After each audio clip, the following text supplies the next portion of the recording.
noveno semestre de la Universidad de Caldas, pues eso ya depende por el paro. Y el día de hoy les voy a presentar enfermedades por enterovirus. Los que pues ya me conocen desde algún tiempo saben que a mí me gusta dar las charlas más bien prácticas, no me gusta traer aquí datos pues rebuscados, por así decirlos, sino traer mucho unas charlas que puedan ser aterrizadas ya a un contexto que le sirva a la persona si se le presenta tanto en el rural como en una clínica especializada. Entonces, que la persona se pueda defender más allá de lo que puedan hacer en el CDC o en la Fundación Santa Fe. Entonces, el contenido de la presentación, primero vamos a hablar de unas generalidades de los enterovirus, que la idea de estas generalidades es que se aplican a todos. Entonces, aquí vamos a hablar de la replicación, vamos a hablar de la conformación del virus, que se aplica tanto para el poliovirus, que es el segundo tema que vamos a tratar, junto con sus enfermedades y sus complicaciones, y como un segundo bloque, como un tercer bloque de tema, vamos a hablar de los enterovirus, en general, que ya sería el coxsackie-virus, el ecovirus y los enterovirus numerados. Aquí, al ser tantos, pero en serio tantos serotipos de virus, entonces la idea, y como lo plantea la literatura, es que lo dividamos en síndromes. Entonces van a haber síndromes de infecciones del sistema nervioso central, vamos a tener exantemas, vamos a tener complicaciones ya referentes a la especie. Entonces vamos a irlo haciendo de esa forma. Y además, como ya les había dicho en el Kahoot, vamos a tener unas preguntas sorpresa para ir amenizando el momento. Entonces, la primera pregunta que tenemos acá es: ¿a qué familia pertenecen los enterovirus? A, los Picornaviridae; B, los Reoviridae; C, los Coronaviridae; y D, los Retroviridae. Entonces vamos a ir al Kahoot y vamos a iniciar con esa pregunta.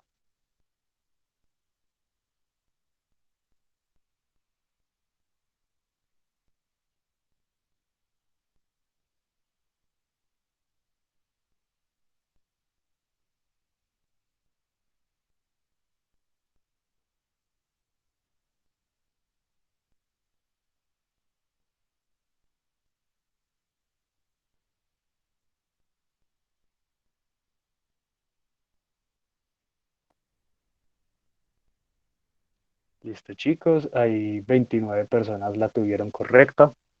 Muy bien por esa parte. Entonces tenemos que tener en cuenta que los enterovirus pertenecen a los Picornaviridae. Los Picornaviridae se dividen en casi 12 especies.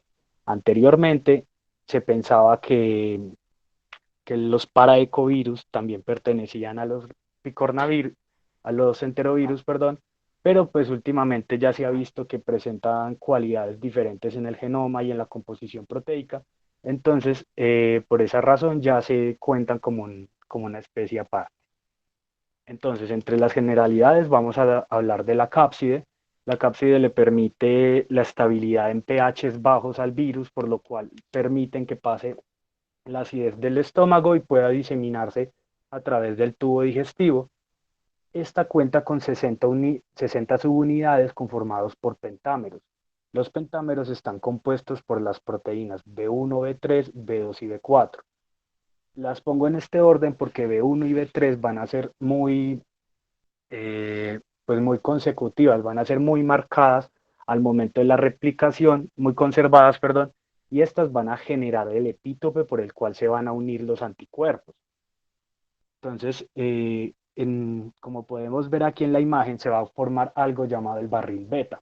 En este barril beta es el que, por medio de la hendidura, va a permitir que se pueda unir al receptor correspondiente dependiendo del serotipo y de la especie de virus, de enterovirus. Además de esto, este poro que se forma es del tamaño preciso para que se pueda unir el receptor. Sin embargo, no permite que se pueda unir el anticuerpo. Entonces, esta es una forma que utiliza el virus para poder evadir la respuesta inmune del huésped. Ya dentro de las generalidades en su replicación encontramos que va a tener una ARN en sentido positivo. Esto de que sea en sentido positivo es que le va a permitir que apenas ingrese a la célula pueda ser transcrito inmediatamente y no tenga que saltarse otros pasos que van a aumentar como que van a aumentar las mutaciones del virus que lo predispongan a generar una menor virulencia. Este ARN va a ser monocatenario, otro factor que influye para que la implantación del virus, del ARN del virus sea directa en la transcripción, y esta transcripción se hace directamente en el citoplasma a expensas de las proteínas de los ribosomas del huésped. Entre la clasificación encontramos que vamos a tener el poliovirus, el coxsackievirus tipo A y tipo B, el ecovirus y los enterovirus. Entonces, nosotros adquirimos de forma oral los virus. Estos van a poder generar infección en la parte de la vía respiratoria superior y en la parte distal del intestino delgado. Esta infección en el intestino delgado primordialmente se va a producir por las células M, que nos van a producir una viremia menor y una viremia mayor. En la viremia menor nosotros vamos a tener infección de los ganglios linfáticos adyacentes a todo lo que tiene que ver con el aparato digestivo. Allí es donde se va a producir la primera replicación del virus, donde se va a producir su fase infecciosa y después vamos a avanzar a una viremia mayor. En esta viremia mayor ya es donde vamos a tener las repercusiones graves del virus, donde vamos a tener infecciones de órganos distantes, como sería el caso del corazón, como sería el caso del sistema nervioso central o el músculo esquelético. Entonces, nuestro cuerpo va a defenderse principalmente por anticuerpos, como les explicaba antes, contra los epítopes de B1 y B3. Aquí es muy importante resaltar que los anticuerpos que se van a usar son las inmunoglobulinas M, G y A. ¿Por qué? Porque es que dependiendo de la vacuna, nosotros vamos a tener que la vacuna de poliovirus inactivado solo nos va a generar respuesta inmune de inmunoglobulina M e inmunoglobulina G. En cambio, la polio oral sí nos va a generar una respuesta inmune de inmunoglobulina A. Y esta va a ser muy importante para mantener una defensa estable contra las infecciones del sistema gastrointestinal. Además de eso, los bebés los recién nacidos van a contar los primeros 4 meses de vida con anticuerpos maternos, que van a ser ya sea por el calostro y la leche materna, o anticuerpos transplacentarios al momento de que la madre se encuentre inmunizada antes del parto. Listo, referente a la replicación, vamos a tener que van a haber dos tipos de receptores. Un receptor específico, como sería en el caso de los coxsackievirus o el PBR para el poliovirus, o unos generales en el caso del ecovirus, como tendríamos el ICAM1. Estos van a generar que se pueda dar una diseminación por la mayoría de las células del cuerpo. Al generarse la captación del virión, este va a entrar al citoplasma, como pueden ver en la imagen, y se va a liberar el ARN de la cápside. Este ARN monocatenario se le va a despegar la BPG. Esta BPG está unida en el lado 5' y al despegarse se va a unir a los ribosomas de la célula. Además de eso, el virión trae unas proteínas internas que se van a encargar de reducir el ELF4 que va a inhibir la transcripción de proteínas de la célula, lo que va a poner a disposición todos los ribosomas celulares para la replicación directa del virus. Cuando tenemos la primera transcripción de este ARN que ha entrado a la célula, vamos a generar una poliproteína. Esta poliproteína se va a escindir en dos grandes grupos. El grupo BP, que va a ser de la cápside, y el grupo y los otros grupos que van a ser de las no estructurales, sino que se van a encargar de la síntesis del ARN. Estas proteínas estructurales van a encargarse de generar las copias de ARN negativo para sus posteriores copias de ARN positivo, que van a ser usadas en dos caminos. El primero es que estos ARN positivos se van a poder ir a unir a las cápsides que se están aglomerando para poder generar la creación y la replicación de los viriones. Y además de esto, estos ARN positivos nuevos también se van a utilizar para generar más transcripciones de poliproteínas con el fin de generar una expansión una expansión mucho más marcada del virus al interior de la célula. En cambio, las proteínas de la cápside, como la BP1 y la BP3, se van a mantener desde su disociación de la poliproteína. En cambio, la BP0 se va a escindir en dos proteínas, la BP2 y la BP4, lo cual en este paso puede dar eh, pues la oportunidad de que se puedan producir mutaciones que no va a generar que sea tan conservado esta parte. De ahí que la conservación desde la poliproteína de BP1 y BP3 sea la que le confiera la capacidad de epítope para ser reconocido por los anticuerpos. Después de que se empieza a dar la condensación de las proteínas de la cápside y y la unión de las proteínas internas y el ARN positivo, se va a producir una lisis celular por acumulación interna de los viriones. Y esta es la que va a generar la destrucción de las células. Esto va a ser muy importante al momento de comprender la afección que se puede producir en el corazón por medio de la infección primaria y no tanto de la respuesta inmune. Entonces aquí vamos con otra pregunta. Con respecto, bueno, aquí ya hablamos de lo que es la parte de generalidades. Es algo muy abierto que pues ya es más que todo de la replicación del virus, de cómo puede llegar, pero ya hay ciertas particularidades que vamos a entrar a tocar con cada uno de los subtipos de enterovirus. Entonces, en el segundo bloque vamos a hablar de la poliomielitis. Entonces aquí les doy esta pregunta, que con respecto a la poliomielitis es falso que A, existen alrededor de 5 serotipos, B, no existe un tratamiento específico, C, la vacuna puede generar enfermedad paralítica, o D, afecta a las neuronas medulares del asta anterior. Vamos a darle siguiente. Muy bien a AA, que tuvo muy bien la pregunta anterior. Y vamos con esta.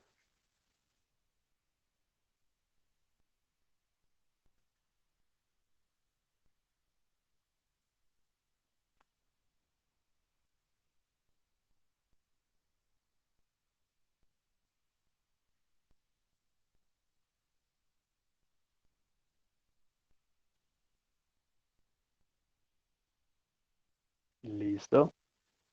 Bueno, aquí hay cosas para aclarar. Me gusta mucho la verdad me gusta que se equivoquen, porque eso da pie a que vamos a aclarar las cosas y a uno intrínsecamente le va a dar rabia de que se equivocó, entonces ya no se va a volver a equivocar. Muy bien para los que respondieron que solo existían 5 serotipos, realmente solo existen 3 serotipos, entre ellos uno de los más virulentos era el 2 y ya veremos que va a producir ciertos problemas al momento de la vacunación. Respecto a la más votada, que no existe tratamiento específico, esto es verdad. La poliomielitis no tiene un tratamiento específico, son tratamientos sintomáticos, son tratamientos paliativos, no, sintomáticos es la palabra. Por eso es que antes, por ejemplo, cuando existía la afectación respiratoria, se utilizaba el llamado pulmón de hierro, que era que a las personas los metían en un tanque grandísimo para poder tener expresiones negativas y que pudieran respirar. Respecto de a la vacuna, ya veremos que sí puede generar una enfermedad paralítica y es una de las mayores preocupaciones respecto a la vacuna, principalmente de la polio oral, que es muy poco probable, pero sí se puede generar. Y respecto a que afecta a las neuronas medulares del asta anterior, esto es verdad porque va a producir principalmente una afección de motoneurona inferior que posteriormente va a dar partida a unas complicaciones que vayan a tener los pacientes. Entonces aquí felicitaciones a Pony Salvaje, muy que votó rápido y ha estado bien y subió varios puestos. Entonces volviendo a la presentación, listo. Entonces ya vamos a hablar de los poliovirus. Eh, el primer dato de la enfermedad de poliomielitis que se tiene del antiguo Egipto del 1300 antes de Cristo por el sacerdote Rom que nos hablaba de una enfermedad que empezaba a debilitar a debilitar los músculos del paciente de una forma que no fuera simétrica. Luego, hasta 1890 de nuestra era, encontramos que el sueco Karl Oskar ya fue el que empezó a hablar y a reportar los casos de esa época de poliomielitis y dar a conocer más la enfermedad.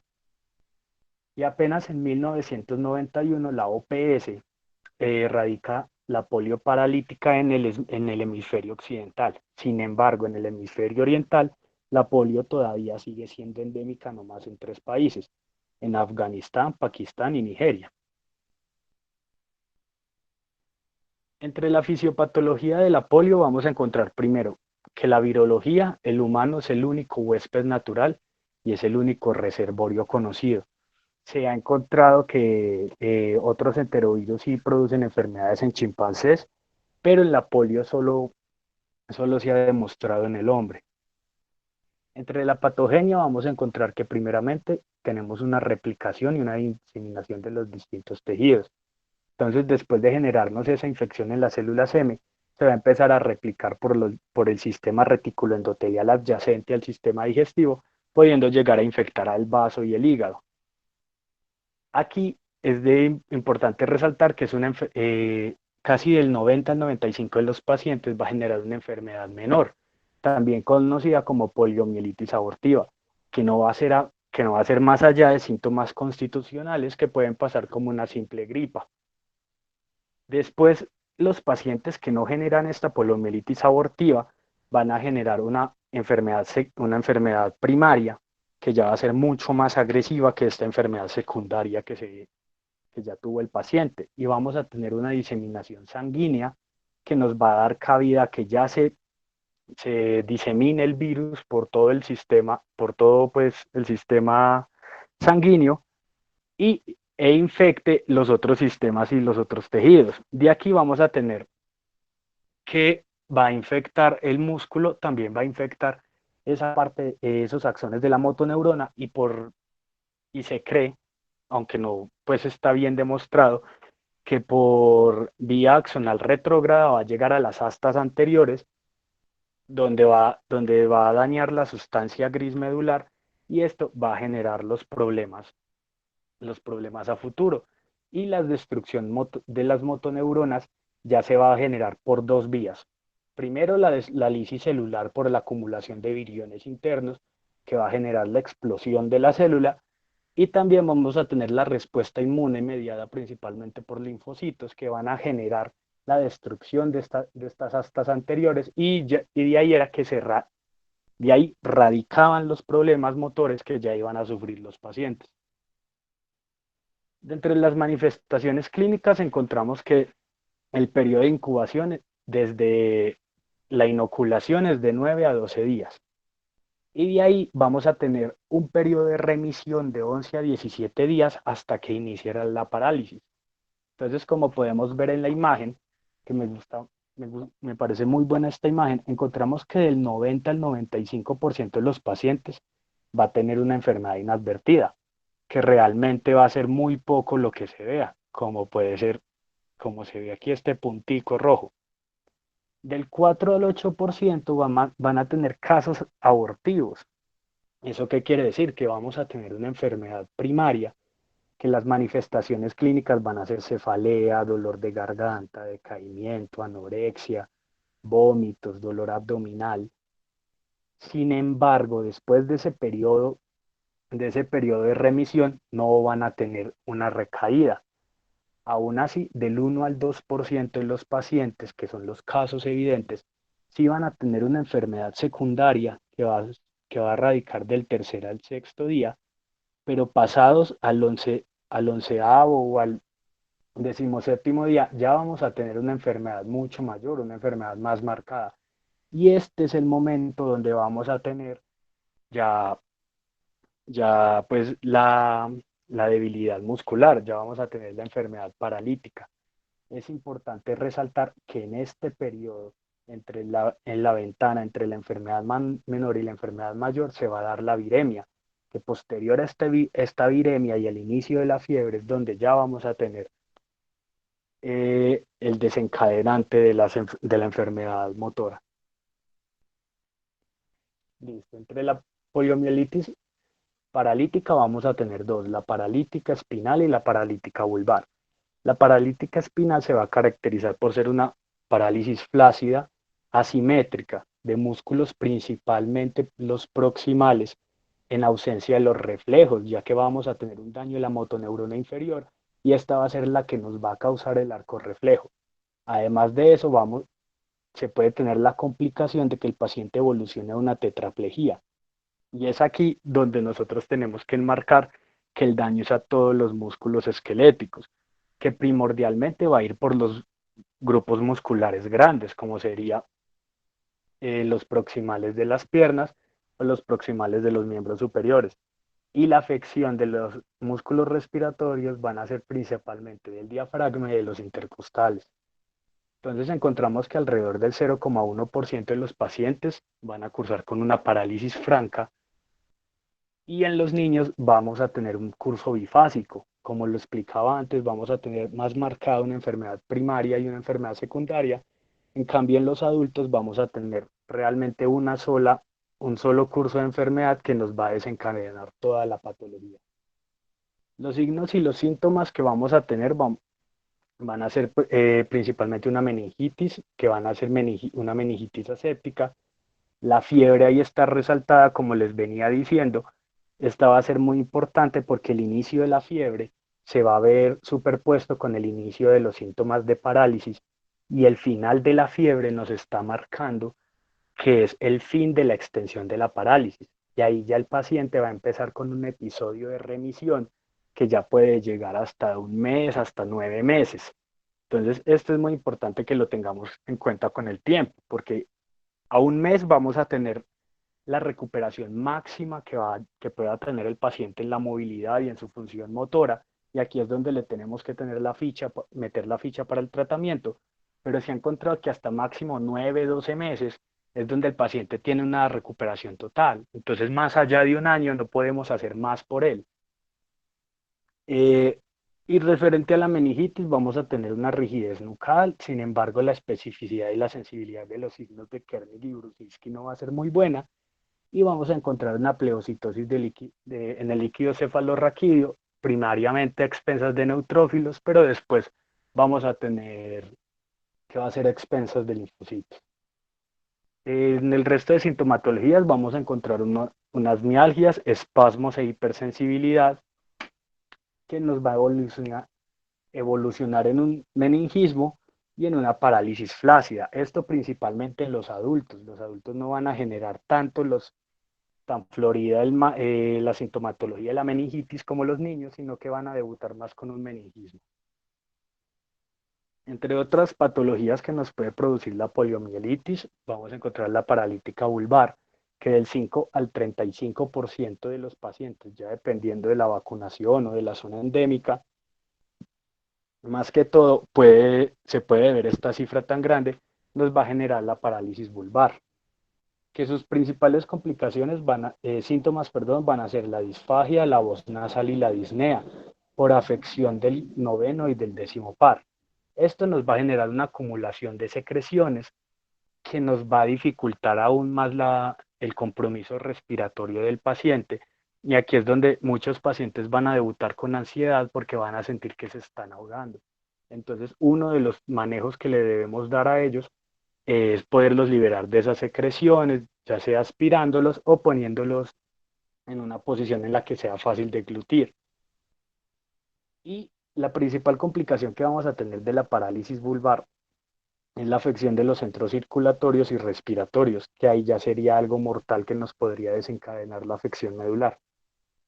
Y otra patología es la poliencefalitis, que se va a caracterizar por confusión y trastornos de la conciencia. Esta se va a dar principalmente en lactantes, más que todo pacientes, más que todo pacientes embarazadas que al momento de dar a luz estaban cursando pues por la enfermedad y entonces el feto ya nace con esta patología. Ellos van a debutar principalmente con convulsiones y una parálisis espástica por la inmadura, porque pues su sistema nervioso todavía está muy inmaduro y el sistema inmune para poder soportar esta infección. Entre las complicaciones vamos a tener cuatro complicaciones grandes. Primero, un compromiso respiratorio, como les venía contando, por parálisis del diafragma y de los músculos intercostales. Y esto anteriormente era lo que generaba la mayor tasa de mortalidad, por lo que se tenían que tener los pulmones de hierro. El otro es la obstrucción de la vía respiratoria, como les venía explicando, por la afección de los pares craneales, que va a impedir la adecuada deglución y va a generar que el paciente empiece a acumular las secreciones como la saliva. Otro es la miocarditis por infiltración de los leucocitos por infección del poliovirus. Aquí les explicaba que en la segunda viremia vamos a encontrar en la diseminación, perdón, de la enfermedad secundaria, de la enfermedad primaria, vamos a encontrar que el virus ya empieza a generar la afección de los miocardiocitos. Al generar la afección de estos va a generar lisis intersticial del miocardiocito con posterior diseminación desde el sistema circulatorio hacia el intersticio de polimorfos nucleares y de linfocitos. Esto va a generar que se cree una necrosis secundaria a raíz de la respuesta inmune, lo cual nos va a afectar también la respuesta cardíaca. Y no solo va a finalizar la infección, sino que también nos va a producir muchas complicaciones ahondadas a esto, que son mucho más marcadas en el caso de las infecciones por los otros enterovirus que les explicaré más adelante. Y entre las complicaciones gastrointestinales y urinarias se deben principalmente por la afección del músculo esquelético, que nos va a producir tanto como ilio paralítico en el sentido de gastrointestinal, como la afección del músculo retrusor en el sistema urinario, lo que nos va a predisponer a una litiasis urinaria. Entre los factores de riesgo encontramos primero el género y la edad. Dependiendo de la edad del paciente, vamos a encontrar que entre más joven sea el paciente, mayor predisposición a los hombres, al género masculino, para que pueda tener la parálisis como su complicación. Y entre más adulto sea el paciente, se va a decantar más por el sexo femenino para tener como factor de riesgo para generar la parálisis. Otro factor de riesgo es el ejercicio extenuante. Se ha encontrado que pacientes que ya presenten enfermedad primaria, como les explicaba, del 11º al 17º día, van a tener mayor factor de riesgo para generar la parálisis. Otro es una lesión muscular previa. Se ha dicho que pacientes que hayan presentado vacunas o lesiones cortopunzantes de 2 a 4 semanas previas a la infección, ese músculo está predispuesto para generar más fácil la parálisis respecto a los otros. Entonces aquí vemos, por ejemplo, que en el factor de riesgo, en el segundo factor de riesgo, en el tercero, vamos a tener una predisposición intrínseca del músculo. De ahí que también nos favorezca a que se produzca una diseminación asimétrica de la parálisis. Y como cuatro vamos a tener la amigdalectomía, que este va a ser un factor de riesgo para poder tener poliomielitis vulvar, ya que con esta cirugía van a quedar expuestos terminales nerviosas. Entonces esto va a generar que sea más fácil para el virus poder entrar al sistema, a los axones de estas neuronas y poder llegar a la médula. Entonces vamos con la tercera pregunta. ¿Cuál de las siguientes se puede considerar un diagnóstico diferencial para poliomielitis paralítica? A. Infección por Clostridium botulinum. B. Infección por Clostridium tetani. C. Síndrome de Guillain-Barré. D. Ninguna de las anteriores. Entonces vamos a ver cómo les va con esta.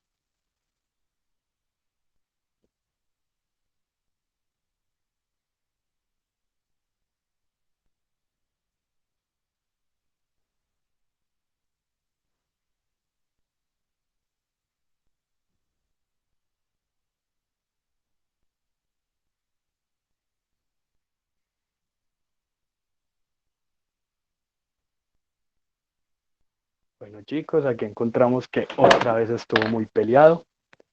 Eh, Realmente el principal diferencial que encontramos es el síndrome de Guillain-Barré, ya que este nos va a producir una parálisis flácida, al contrario del tétano, que el tétano nos va a producir una parálisis espástica. Obviamente ninguna de las anteriores pues no era porque pues el síndrome de Guillain-Barré es el principal. Y con la infección de Clostridium botulinum nos comentaban que es que el Clostridium botulinum va a afectar es la unión neuromuscular. En cambio, eh, la, en cambio, la poliomielitis nos va a afectar la unión entre neurona primaria y neurona secundaria, motoneurona primaria y motoneurona secundaria. Entonces va a generar una afección un paso más arriba, por lo cual no puede ser uno de los principales diferenciales. Sin embargo, el Guillain-Barré, al generar, y porque nos va a generar una afección simétrica. Sin embargo, el Guillain-Barré sí nos alcanza a generar la afección desde miembros distales hasta proximales, pero no va a generar la hiperestesia que sí nos va a generar la poliomielitis. Entonces, por eso nos hablaban de que era el principal diferencial que se podría tener en cuenta. Entonces, Santiago ya le va ganando a Pony Salvaje.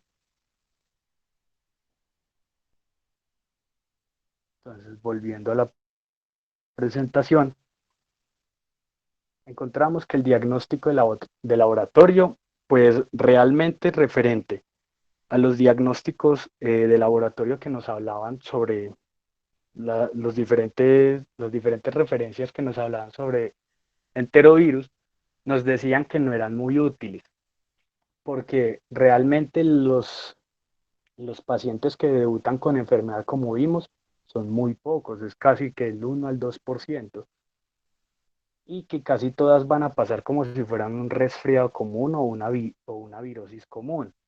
Sin embargo, si vamos a encontrar que los pacientes a los cuales se les deba investigar, las secreciones faringias van a ser al inicio de la enfermedad van a ser las principales muestras que debemos tomar, porque durante la primera semana es donde vamos a tener la mayor diseminación del virus. Por otro lado, el análisis serológico es muy útil, pero cuando podemos hacer sueros pareados al inicio y al final de la viremia. El líquido cefalorraquídeo no lo recomendaban mucho, salvo en niños, porque en niños pues toda fiebre protocolariamente se tiene que investigar con punción lumbar. Entonces en líquido cefalorraquídeo las alteraciones eran similares a cualquier otra meningitis aséptica, entonces no podíamos descartar a primeras que fuera por poliovirus y que rara vez podía aislarse del líquido cefalorraquídeo. Y la otra, junto con las secreciones faringias, donde podemos encontrar abundante el virus, es en las heces, porque ya va a durar entre 3 a 6 semanas posterior a la culminación de la enfermedad. Vamos a encontrar todavía que se presenta diseminación del virus. Entre el pronóstico, pues de la parálisis muscular, vamos a encontrar que progresa y se extiende entre 1 a 3 días hasta una semana. Posterior a esta semana, junto con la culminación de la fiebre, vamos a encontrar que ya no va a presentarse extensión de la parálisis. La recuperación completa pues no es muy frecuente, de dos terceras partes, perdón, presentan debilidad permanente, y esto se produce principalmente por por un daño directo en la función de las neuronas. Entonces, si nosotros, como les explicaba, ya tenemos la lisis neuronal, además de eso tenemos el daño del sistema inmune, en la carga neuronal con la cual van a quedar las astas anteriores va a ser mucho menor con la fisiológica normal. Entonces, esto nos va a hacer como un factor predisponente para un envejecimiento más temprano de la funcionalidad neurológica. Por lo tanto, vamos a tener que a edades más tempranas se van a presentar afecciones motoras.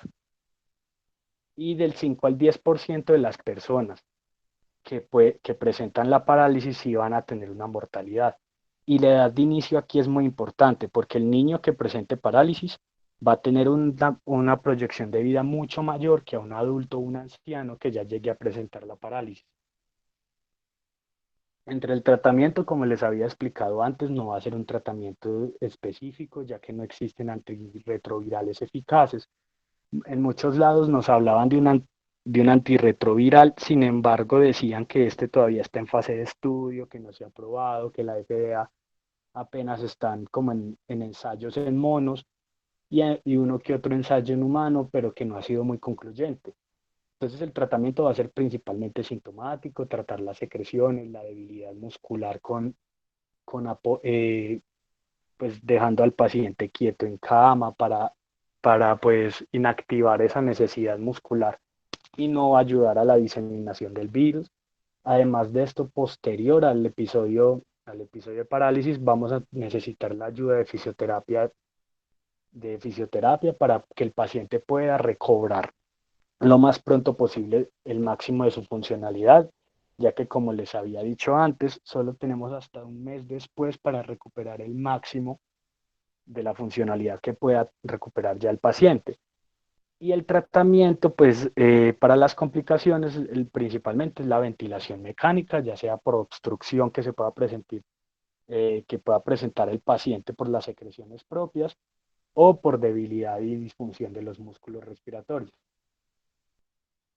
Y aquí es ya otro síndrome que nos hablaban, que era el síndrome post-poliomielitis, que era la debilidad que era la debilidad de nueva aparición que se producían en los músculos que fueron afectados en la primera parálisis que se daba. Este se va a caracterizar por dolor, atrofia y cansancio de esos grupos musculares. Se producen los músculos originalmente afectados cuando se dio el primer episodio. Este episodio se ha demostrado, pues, y se basa en lo que les contaba antes, que es ese envejecimiento que se produce en las astas anteriores y ya dificulta ese proceso fisiológico que se pueda dar. Y del 20 al 85% de los pacientes que hayan presentado un episodio de parálisis previo va a llegar a desarrollar este síndrome post-poliomielitis. Entonces, aquí ya para hablarles de vacunación más en nuestro contexto colombiano, les tengo la siguiente pregunta. Según el PAI colombiano, el esquema de vacunación para poliomielitis es A, 3 dosis y 3 refuerzos, B, 2 dosis, 2 refuerzos, C, 3 dosis, 2 refuerzos, D, 2 dosis y 2 refuerzos. Entonces vamos a ver cómo les va con esto.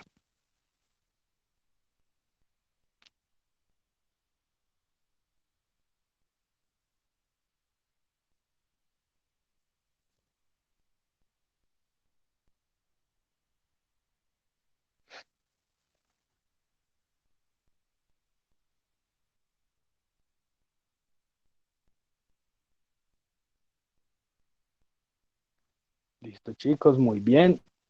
Esta sí la tuvieron una gran mayoría buena. El PAI colombiano nos habla de que nosotros vamos a dar 3 dosis de polio oral a los 2, 4 y 6 meses y posterior a ello vamos a tener 2 refuerzos de polio oral igualmente. Entonces acá Pony Salvaje se vuelve a poner arriba, muy seguido por Santiago.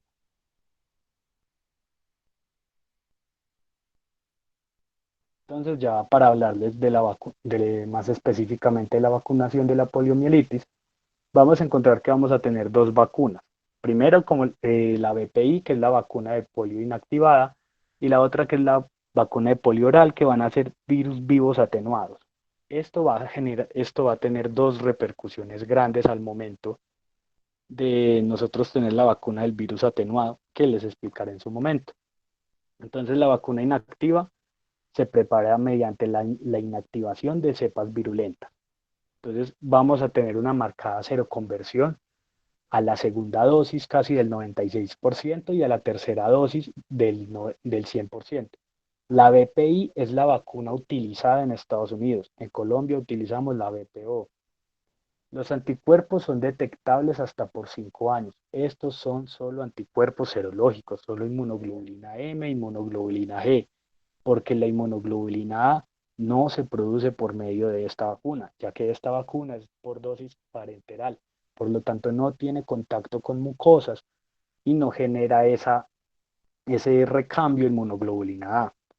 Y la eliminación de este virus es más prolongada y tenemos una mayor probabilidad de que eso nos genere un contagio a personas no inmunizadas y este contagio se se nos desencadenen una enfermedad. Al contrario de la vacuna de los virus vivos atenuados, que esta es la que utilizamos en el país, la de los virus vivos atenuados contiene los tres serotipos en dosis infecciosas, que son dosis recomendadas por la OMS, para generar una adecuada respuesta inmune. Estas dosis sí nos van a generar la infección, pero no nos van a desarrollar la enfermedad. ¿Por qué? Porque pues ya molecularmente lo que genera la vacuna de virus vivos atenuados es que esa proteína que les hablaba antes, esa BP, que se une al 5' del ARN, no se va a despegar de ahí. Entonces no va a generar que se pueda dar la transcripción directa del ARN, sino que vamos a generar una infección que posteriormente no va a desencadenar la enfermedad. Entonces, para esta vacuna se precisa una serie de 3 dosis, ya que, como les explicaba antes, el segundo serotipo nos va a generar unos problemas de seroconversión del serotipo 1 y el serotipo 3. Esto nos dice que a la primera dosis vamos a tener casi que el 50% de los pacientes va a tener anticuerpos contra el serotipo 2, pero no más del 36 o el 30% va a tener anticuerpos contra el tipo 1 y el tipo 3. De ahí que a la segunda dosis ya esto se incremente casi un 80% para los tres y a la tercera dosis lleguen a un 96% y en algunos casos 100%. Los intervalos se tienen que dar de a 2 meses, de ahí que se deba dar a los 2, 4 y 6 meses de la infancia y para generar pues una adecuada seroconversión y que el serotipo 2 no genere no opaque pues los demás serotipos. Aquí, como les explicaba, sí es de resaltar que se genera inmunoglobulina A secretoria. Esta inmunoglobulina A va a ser muy importante porque sí nos va a generar una defensa mucho más férrea al momento de infecciones posteriores. Y las tres inmunoglobulinas, la A, la M y no más la G y la A, se van a encontrar en el paciente hasta 5 años después. Y esta tiene una ventaja y es que el contagio en la comunidad se considera beneficioso. ¿Por qué? Si nosotros tenemos un paciente que le estamos dando un virus atenuado, el paciente, como les explicaba, se infecta. Este paciente al infectarse de 3 a 5 semanas va a generar la liberación de virus a través de las heces. Esta liberación de los virus nos va a generar la posibilidad de que se puedan infectar con virus atenuados pacientes que no tengan inmunidad, que no hayan sido vacunados previamente. Y se genere una vacunación indirecta y así nosotros podamos tener una inmunidad mucho más ampliada. Y esta es una gráfica que les traigo a colación, donde nos compara con la línea verde la vacuna BPI, que es de virus inactivados, y con la línea roja la vacuna de BPO, que es la oral que usamos aquí en Colombia. Entonces vemos que estas tres, que son la inmunoglobulina secretoria, como es la nasal y la duodenal, sí se van a producir casi que a la segunda, entre la segunda y la tercera semana ya vamos a tener los picos máximos de liberación de inmunoglobulina secretora, lo que nos va a hablar de que ya se está dejando de producir la viremia intestinal y ya se va a generar por largo tiempo la respuesta inmunológica, a diferencia de lo que pasa con la BPI, que no nos genera esa inmunidad luminal, sin embargo nos genera la misma inmunidad. Pero entonces ustedes dirán, bueno, si nosotros con lo que usted nos dice, pues ya nos acaba de mostrar que la BPO es mucho mejor que la BPI, pero ¿por qué en Estados Unidos usan la BPI? Porque resulta que hay una complicación que es la poliomielitis paralítica asociada a vacunación. Se presenta en una persona de cada 2,6 millones de dosis y se causa principalmente por la BP0. ¿Qué pasa? La BP0, al tener los tres serotipos en una misma vacuna, si digamos, según lo que encontré, era que al demorarse la vacuna o ya dependiendo de las respuestas inmunitarias del paciente, se puede generar una mutación en la BP del ARN y esa mutación sí me va a generar que se pueda desarrollar una infección. Pero como les muestro, es algo muy, muy raro, que se producen uno de cada 2,6 millones de dosis. Y en lo poco que se ha encontrado es que de entre 1 a 3 semanas posterior de la primera dosis se empieza a desarrollar la infección. Entonces, antes de nosotros poderle dar la segunda dosis al paciente, el paciente ya nos está cursando por una parálisis flácida que nos hablaría de un nexo epidemiológico con la vacuna. Por esta razón es que en Estados Unidos no se tiene realmente la utilidad de la vacuna oral. Pero en las guías del ministerio ellos justificaban pues que el beneficio de tener la inmunidad sérica por la inmunidad luminal por inmunoglobulina era mucho mejor que el riesgo que podíamos presentar con la infección por dosis. Listo. Esto era lo que les traía ya respecto a poliovirus, ya era el segundo bloque de la charla. Entonces ya en el tercer bloque vamos a hablar del coxsackievirus, el ecovirus y el enterovirus. Estos virus, al igual que el poliovirus, no más menos del 10% de los pacientes sí van a generar una enfermedad desarrollada. Sin embargo, puede generar una gama muy amplia de enfermedades al ser una gama muy amplia de serotipos de cada virus. Y las manifestaciones las manifestaciones van a depender tanto del huésped como del virus. Como hay virus, como por ejemplo el coxsackievirus A21, que nos va a generar una diseminación mayor por aerosoles y a través de la garganta, también vamos a tener que los huéspedes adultos van a estar más predispuestos a esta infección. Como los niños no van a generar tanto la infección por parte de aerosoles, sino que se puede dar una infección más predominantemente por la infección desde la materia fecal. Entonces, primero vamos a hablar del compromiso del sistema nervioso central y vamos a tener dos grandes, la meningitis y la encefalitis. De meningitis vírica aguda, vamos a tener dos agentes etiológicos principales que van a ser el coxsackievirus tipo B y el ecovirus. Y rara vez se va a encontrar que el coxsackievirus tipo A nos vaya a generar una meningitis aséptica. Entre las manifestaciones clínicas vamos a encontrar que el lactante tiene mayor probabilidad de sufrir esta enfermedad, que van a debutar por fiebres, escalofríos, cefaleas, los signos meningios que no van a ser tan marcados en el lactante, pero sí van a ser más marcados en los pacientes adultos, perdón, y en el contexto de una faringitis es el que nos va a llevar a poder ubicar que el paciente está cursando por una meningitis aséptica. Como les decía, todo esto es en contexto de una enfermedad vírica común y la mayoría de los pacientes solo van a tener eso, pero este nexo es el que nos va a hacer sospechar de que el paciente pueda estar cursando por alguna complicación que se deba ya principalmente a estos virus. Y la enfermedad bifásica va a presentarse con fiebre y con mialgias. Entonces, ya cuando tengamos la segunda fase de enfermedad, como en el poliovirus, nos van a resaltar mucho la fiebre y los dolores musculares, y estos dolores musculares van a ser primordiales para el diagnóstico.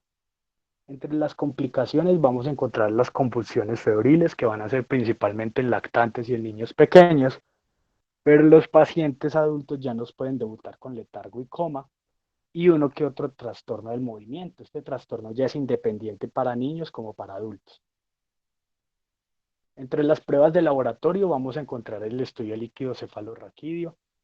Este estudio pues era muy cuestionado en distintas fuentes, ya que decían que no iba a tener diferencias respecto a un líquido cefalorraquídeo normal, que iba a ser y además que si se lograba dar pues alteraciones del líquido cefalorraquídeo no íbamos a tener la certeza de que de cuál iba a ser el agente etiológico, y hay que les hubiera hecho énfasis en que todo tiene que ser acompañado con una clínica y una enfermedad infecciosa de tipo viral.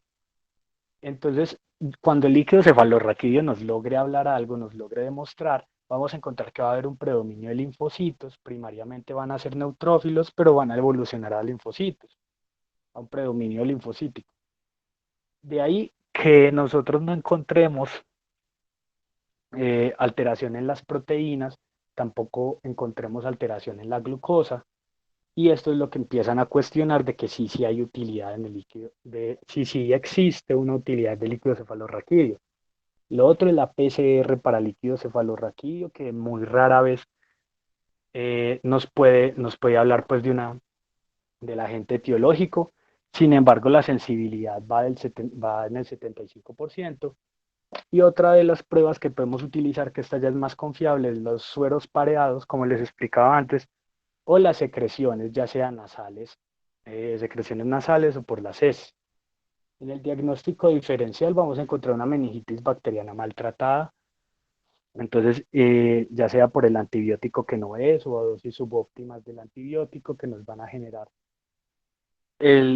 las alteraciones pues de una meningitis viral al momento de analizar el líquido cefalorraquídeo, y entonces aquí hacen el énfasis de hacer una tinción de Gram, que ya sea que lleguemos a encontrar en la tinción de Gram algo, ahí mismo nos hace cambiar el diagnóstico, pero no es muy enfático en eso. Y como les venía contando, la meningitis viral de otras etiologías, porque si bien el paciente puede estar cursando con una meningitis, no podemos, aséptica, no podemos estar seguros de si sí es o no es el agente etiológico.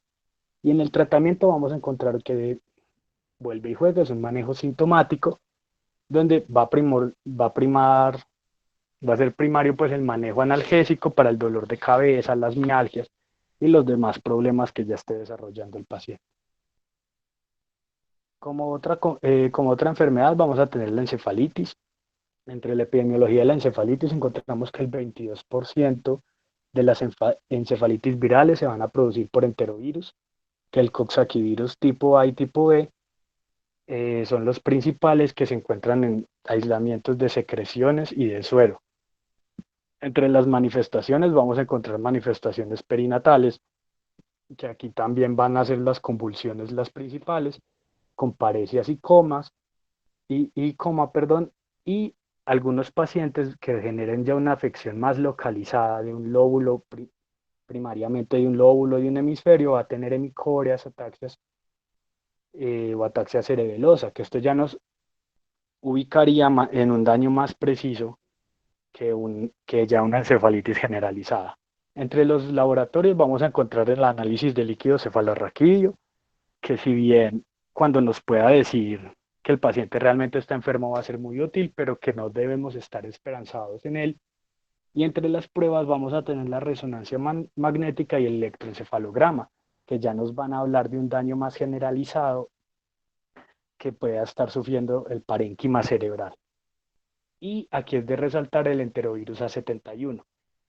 En varias partes hacían muchísimo énfasis, inclusive hablaban del enterovirus, sin embargo en todas llegaban a un mismo punto y decían que esto era muy importante en Asia, en los países del Pacífico en Asia, del sudeste asiático, más que todo pues en Asia.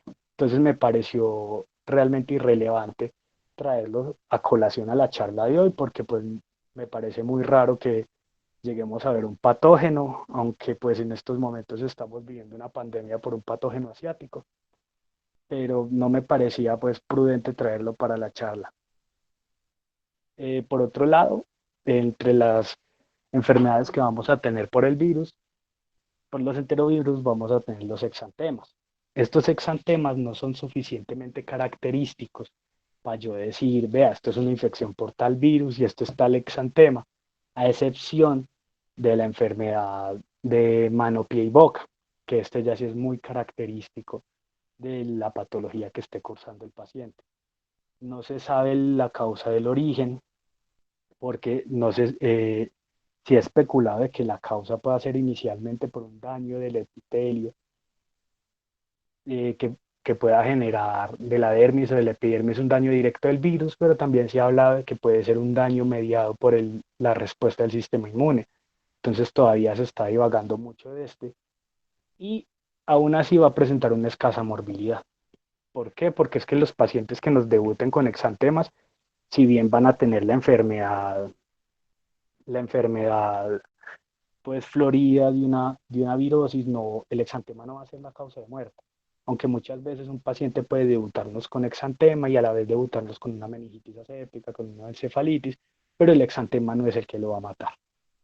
Entonces aquí les traigo tres exantemas a colación, que eran los principales: el exantema rubeliforme y morbiliforme, el exantema roseliforme y el exantema herpetiforme, también conocido como la enfermedad mano-pie-boca.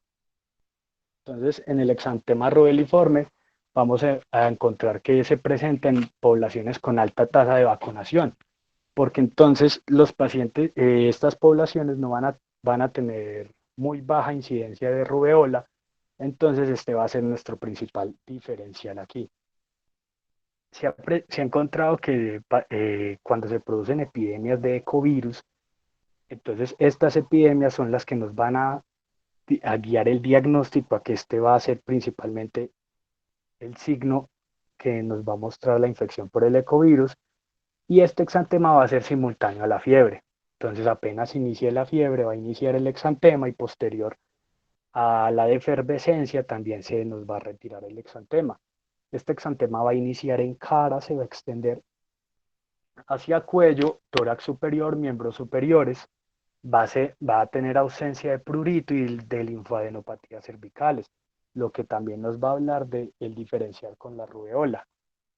Entonces aquí les traigo una imagen, porque la dermatología, como me dijo una vez una amiga que es residente, se aprende mirando. Entonces el exantema rubeliforme va a ser un exantema maculopapuloso, rosado o rojo claro, que no va a ser confluente, como pueden ver aquí en la imagen, y además de eso, entre las lesiones se va a encontrar piel sana. Entonces, este va a ser la característica del exantema rubeliforme. Además de que este exantema va a estar acompañado de, de todo un prodromo de una enfermedad vírica que esté sufriendo el paciente. Por otro lado, vamos a hablar del exantema roseoliforme o de Boston, que este exantema aparece en la defervescencia. A diferencia del rubeliforme, el roseoliforme, cuando el paciente ya no esté con fiebre, es donde va a aparecernos el exantema. Este es generado por el ecovirus 16. El paciente va a cursarnos con una fiebre leve y una faringitis. No, se va a caracterizar por máculas no pruriginosas y con pápulas que se van a ubicar en cara y en tórax superior, y cuya duración va a ser de 1 a 5 días. No vamos a tener más días, y aquí les puedo traer a colación las lesiones que puede presentar el paciente. Las máculas y pápulas no pruriginosas que se pueden encontrar. Entonces aquí les traigo un caso clínico. Este caso clínico es largo, entonces no me lo dejaba copiar en Kahoot. Sin embargo, pues van a encontrar las opciones. Paciente de 10 años de edad quien consulta por presencia de solo lesiones vesiculares en mucosa oral y labio interno. Manifiesta fiebre no cuantificada y dificultad para deglutir. Niega síntomas respiratorios, y al examen físico se descubre vesículas en palmas que no comprometen un dermatoma específico. Entonces, A, virus del herpes simple; B, enfermedad mano, pie, boca; C, virus de la varicela zoster; D, sífilis. Entonces, vamos con la pregunta.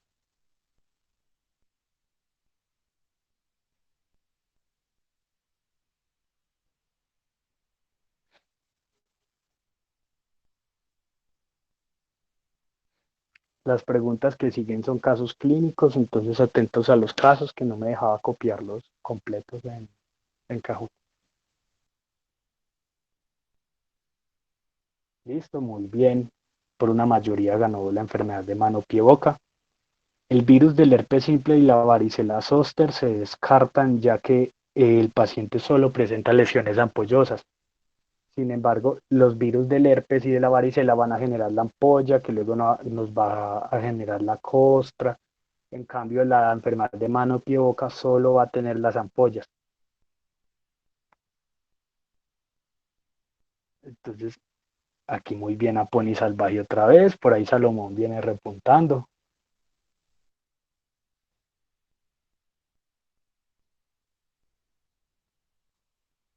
Entonces, listo. Entre el exantema hipertiforme vamos a encontrar, pues, que principalmente se debe a coxsackievirus del tipo A y al enterovirus A71 que les venía contando que es predominante en Asia. Los niños son los principales afectados por este virus, principalmente los niños menores de 10 años. Se va a caracterizar por un dolor de garganta y en la boca acompañada de fiebre. Este dolor de garganta y de la boca es porque la ampolla se va a ulcerar y le va a generar dolor al niño y el niño no va a comer. No se va a producir las costras, sino que se va a producir una úlcera que al cabo de 7 a 10 días se va a poder curar. Las lesiones son vesículas en la cavidad oral semejantes a las de la varicela zoster, pero estas tienden a coalescer. Al coalescer ya nos va a generar una úlcera mucho mayor y esta va a generar aún más dolor para el niño. En las manos y los pies se van a formar unas pápulas, como las pueden ver, y unas vesículas claras rodeadas por un aro eritematoso. Se ha hablado mucho de que esta enfermedad ya molecularmente se debe a factores de adhesión de la mucosa oral junto con el epitelio de la mano y de la planta, pero no se ha llegado pues a como tal a, pues, a una última palabra referente a esto. Se ha hablado mucho de que puede ser mediado por la respuesta al receptor ICAM1, sin embargo la inmunología hoy por hoy es algo muy poco conocido. Entonces ya vamos con el siguiente caso clínico. Un paciente de 9 años que consulta por presencia de úlceras de 4 días de evolución en paladar blando, presenta mialgias, síntomas de resfriado, fiebre leve no cuantificada en ausencia de linfadenopatías o alguna otra lesión en cavidad oral.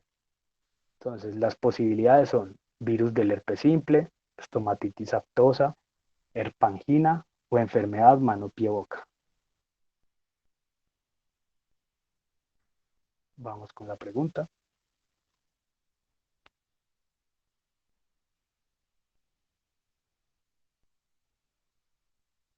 Y ahí pueden ver una foto de la lesión, de más o menos cómo se vería en el paciente.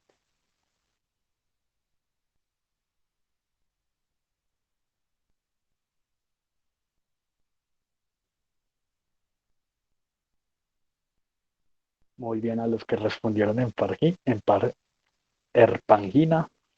La herpangina se caracteriza principalmente porque solo produce afección en paladar blando y úvula. La estomatitis aftosa también produce afección de labios, la herpangina no. Y se va a producir con linfadenopatías. El paciente no cursaba con linfadenopatías. Entonces Salomón sigue repunteando junto con David Cano y Pony Salvaje empoderado en su primer puesto. La imagen que se me pasó mostrarla. Listo. Entonces, esta es la pregunta para darnos cabida a las enfermedades respiratorias agudas. Las enfermedades respiratorias agudas por enterovirus se van a caracterizar principalmente por ser una gripe con dolor de garganta, tos y rinitis. Son clínicamente indistinguibles a menos de que se presenten síntomas concomitantes. Entonces, cuando nosotros tenemos un paciente con gripe, dolor de garganta y tos o rinitis, pues eso es cualquier cosa. Eso puede ser cualquier virus, puede ser hasta una bacteria, puede ser cualquiera.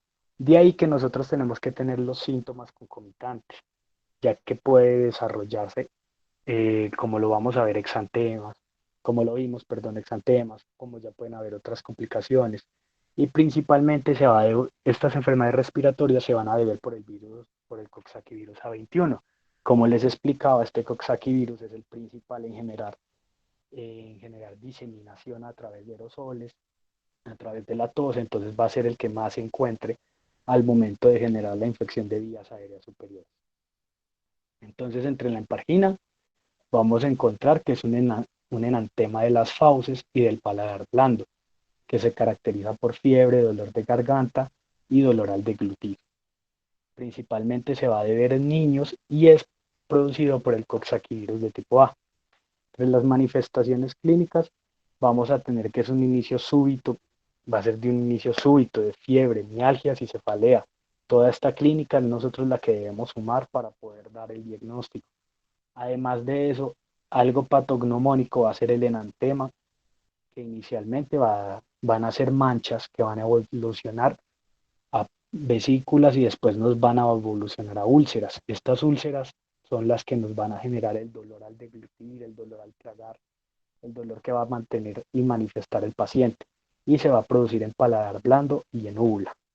El tratamiento de esto es asintomático, igualmente es manejar la fiebre, manejar las mialgias con calor, con compresas y la cefalea con analgésicos y presenta una complicación que es la linfangitis aguda linfonodular, que ya nos va a producir que en vez de presentársenos esos enantemas, se van a producir unos nódulos llenos de linfocitos que nos van a complicar más el cuadro clínico que esté sufriendo el paciente. Y ya para finalizar, les traigo este otro caso clínico, que es un paciente de 43 años que consulta por dolor súbito y lancinante en pecho, que dificulta la movilidad del tórax y la respiración. Manifiesta que el dolor es espasmódico y se irradia abdomen superior. Al examen físico, ruidos pulmonares y cardíacos sin alteraciones, sin presencia de lesiones en piel ni dolor a la palpación. Presenta fiebre y cefalea. Muy importante esa última parte. Entonces, A, neumonía; B, inicio de varicela zóster; C, un infarto agudo; o D, una pleurodimia. Vamos a ver cómo les va en esto.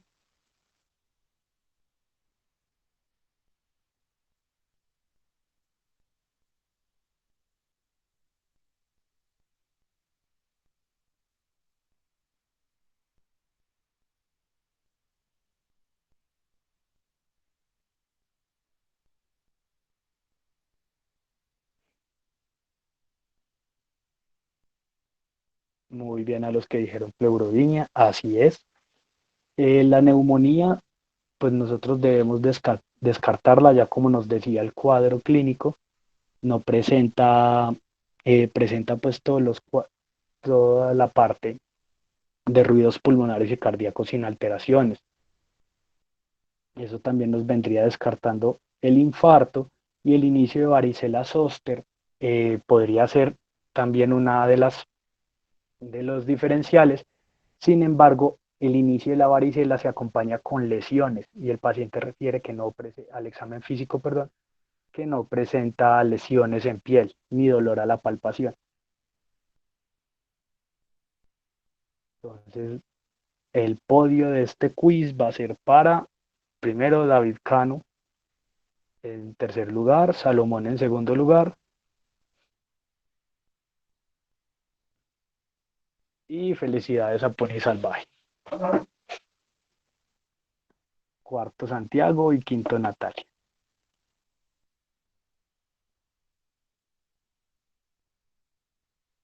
Entonces, ya para terminar, vamos a tener las miocitis. Las miocitis, la principal es la pleurodimia, que se produce por coxsackie del tipo B y se caracteriza por ser una afectación del músculo esquelético acompañado de fiebre y un dolor lancinante o espasmódico del tórax o parte superior del abdomen. Este dolor lancinante y espasmódico es lo que nos debe llamar la atención, ya que el inicio también es súbito y, y le produce al paciente un miedo moverse y también le va a dificultar la respiración. Principalmente se da en personas adultas. El inicio es abrupto en la reja costal y en el abdomen superior y va acompañado de fiebre, dolor de garganta y cefalea. Estos son los síntomas constitucionales que nos van a acompañar siempre en las enfermedades cuando debamos pensar en enterovirus. Recordemos que estas son complicaciones que se producen del 10 o menos por ciento de los pacientes que presentan una infección por enterovirus. Todos van a pasar o sintomáticos o una enfermedad abortiva que nos va a pasar como otra enfermedad vírica normal. Estas complicaciones son las que debemos tener en cuenta. El dolor puede no ser localizado, y aquí nos hablan de que además de tenerlo en reja costal y abdomen superior, en los niños nos va a hablar de un abdomen inferior que nos haría sospechar de un abdomen agudo, También, también se habla de que puede irse por músculos el recto de la columna, si no estoy mal, digo, los paravertebrales, perdón, y el trapecio. Entonces esto ya nos habla de que, de que la miositis puede ser más generalizada y el dolor, al decirle al paciente que nos señale qué punto, el paciente no señala con un único dedo, sino que señala un área generalizada de dolor.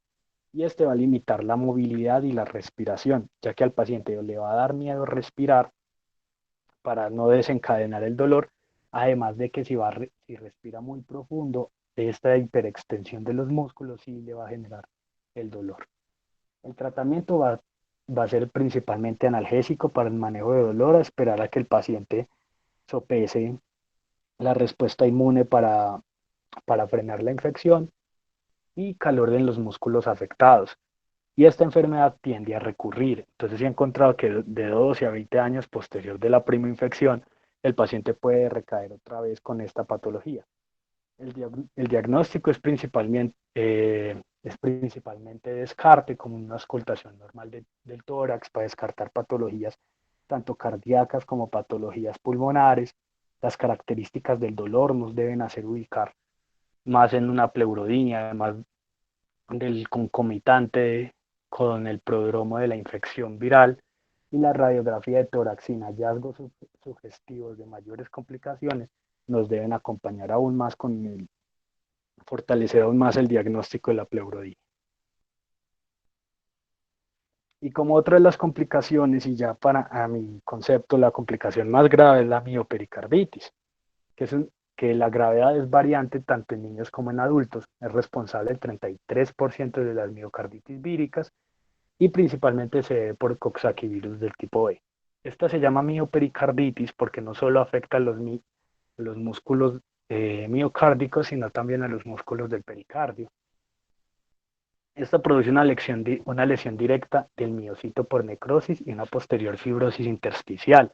Entonces, el proceso que se lleva a cabo dentro del corazón es casi parecido al proceso que se lleva dentro del sistema nervioso central con la poliomielitis. Y es que al momento de nosotros generar una lisis directa del miocardiocito por el virus, también la respuesta inmunitaria mediada por linfocitos o macrófagos nos va a generar esta necrosis de los selectiva pues, y circundante de los miocitos infectados.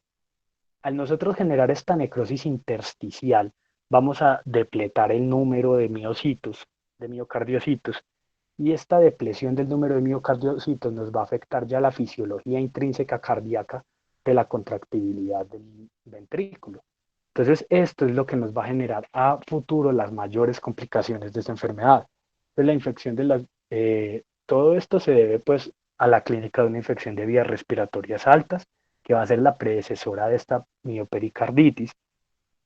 Se va a caracterizar primariamente por una fiebre, un dolor torácico y una dificultad respiratoria que va a evolucionar a un dolor precordial exacerbado en el decúbito, lo que ya nos estaría hablando de una pericarditis obstructiva. Y esta enfermedad se puede dar con un cuadro de meningitis aséptica, también se puede acompañar de pleurodinia, se puede acompañar de una hepatitis. El diagnóstico generalmente es muy raro que nosotros podamos dar un diagnóstico etiológico eficaz, ya que se debe por obtención del virus. Entonces, la obtención del virus ya la tendríamos en heces o en faringe y de pronto en sueros pareados, como les he estado explicando. El tratamiento principalmente es reposo en cama para evitar la exacerbación de la patología al requerir un mayor funcionamiento cardíaco, aliviar el dolor principalmente con opioides, ya que el dolor es realmente alto, y es un manejo de las complicaciones cardíacas. Como les explicaba, el manejo, eh, pues esta patología va a producir un daño de la contracción ventricular y del poder de contractibilidad, lo que nos va a generar que se produzca una cardiopatía dilatada a largo plazo, de que esa pericarditis nos aumente también la debilidad de la contracción y nos genere todo lo que todas las patologías ya retrógradas y anterógradas que se pueden producir al tener un ventrículo tanto derecho como izquierdo disfuncional. Entonces el pronóstico de la lesión miocárdica es permanente. ¿A qué se debe? Que nosotros ya tenemos una disminución patológica de la funcionalidad de los miocardiocitos y que entonces si digamos es un niño en crecimiento, la necesidad cardíaca va a ser mucho mayor, pero la fibrosis intersticial no va a permitir que se dé una adecuada evolución de ese corazón. Y todo esto, tanto en adultos como en niños, nos va a generar una miocardiopatía dilatada, que va a ser la principal causa de muerte en los pacientes que ya presenten una miopericarditis.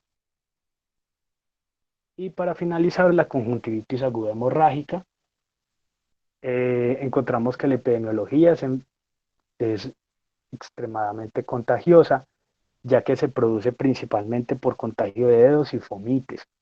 Esto se encontró que de los primeros brotes descritos fue en el Congo y el brote del Congo llegó a extenderse hasta Europa, porque los pacientes no se lavaban adecuadamente las manos, se prestaban toallas. Con estar cerca de alguien infectado se podría contagiar inmediatamente a la mucosa ocular. Y los brotes nosocomiales en clínicas de oftalmólogos son muy frecuentes, ya que no se genera una adecuada asepsia del instrumental ni un adecuado lavado de manos por parte del oftalmólogo. Entonces, con solo un paciente que llegue infectado, se infecta tanto el profesional como el resto de los pacientes. Entre las manifestaciones clínicas va a primar la quemazón y la molestia ocular, como si tuviera un cuerpo extraño. Además de eso, el paciente va a debutar con dolor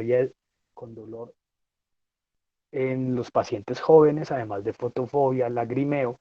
Este lagrimeo van a ser de secreciones mucosas y serosas y el edema de los párpados va a ser principalmente en adultos. El 20% de los pacientes van a presentar síntomas constitucionales prodrómicos con una enfermedad infecciosa viral que nos haría ya sospechar sobre la infección de un enterovirus y la mayoría de los pacientes y el signo característico va a ser una hemorragia subconjuntival. Entre las complicaciones vamos a tener una queratitis persistente, una sobreinfección bacteriana, ya sea por el continuo rascado y el daño de las defensas que puede tener la conjuntiva ocular. Y la complicación más acérrima que se puede encontrar en esta patología es la parestesia motora a las 2 a 5 semanas, lo que imitaría como una parálisis de la poliomielitis vulvar, pero en un contexto total, en un contexto clínico totalmente diferente.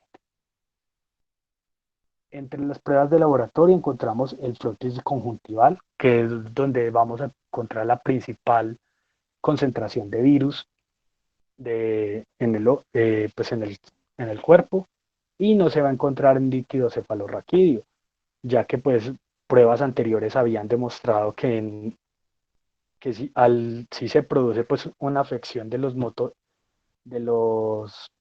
de los nervios oculomotores, pero esta afección se produce desde la periferia y no se produce realmente por afección vulvar como si pasaba en la poliomielitis. Y el tratamiento va a ser sintomático, manejar el dolor, la quemazón, el edema, medidas de asepsia como un adecuado lavado de manos, una adecuada limpieza, utilizar sus propias medidas de aseo, entonces su propia toalla, su propio jabón, porque esta patología es muy, muy contagiosa, y adecuados protocolos de asepsia en las clínicas de oftalmología, que siempre estén limpios los instrumentales y siempre el oftalmólogo tenga un adecuado protocolo de lavado de manos. Y eso era todo lo que les traía el día de hoy. Espero que les haya sido de utilidad, que hayan aprendido mucho, que se hayan divertido con el Kahoot y preguntas, dudas, inquietudes.